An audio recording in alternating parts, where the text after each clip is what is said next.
Polemik soal pemungutan suara ulang oleh Pilwakot Palopo kembali mencuat. Ironisnya, hal ini terjadi di tengah rendahnya tingkat kepercayaan publik terhadap dua lembaga kunci dalam pemilu, KPU dan Bawaslu.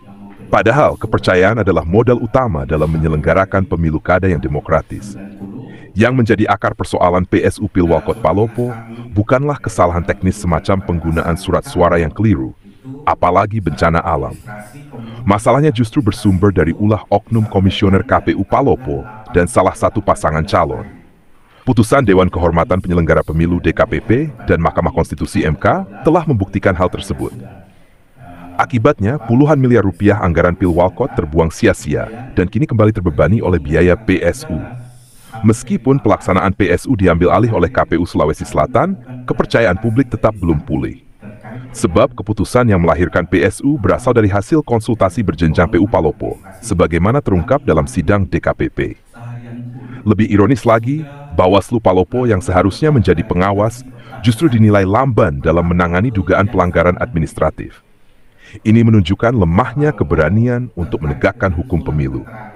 Dalam situasi seperti ini, publik seharusnya melihat komitmen KPU Sulsel dan Bawaslu Palopo untuk menegakkan hukum secara adil terbuka. Namun, alih-alih menunjukkan sinergi dan perbaikan, kedua lembaga ini justru kembali berpolemik soal dugaan pelanggaran terhadap pasangan calon Ahmad Syarifuddin Daud.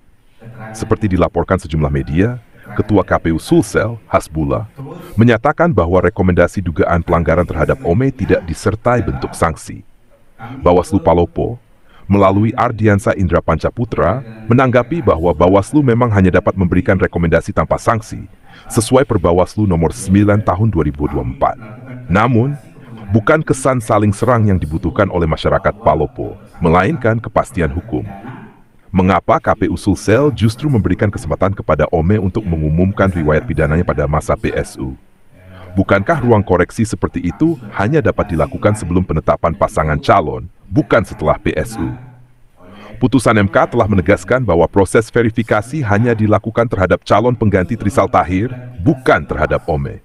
Karena Ome adalah pasangan awal Trisal, tidak semestinya dilakukan verifikasi ulang terhadap dirinya. Maka keputusan KPU Sulsel itu mengundang tanda tanya besar. Di sisi lain, Bawaslu Palopo semestinya memberikan tanggapan tegas terhadap keputusan KPU Sulsel. Rujukannya jelas, Pasal 7 ayat huruf K Undang-Undang Pemilihan, PKPU terkait, dan putusan MK. Pertanyaannya, tepatkah keputusan KPU Sulsel, atau justru ini adalah pelanggaran baru?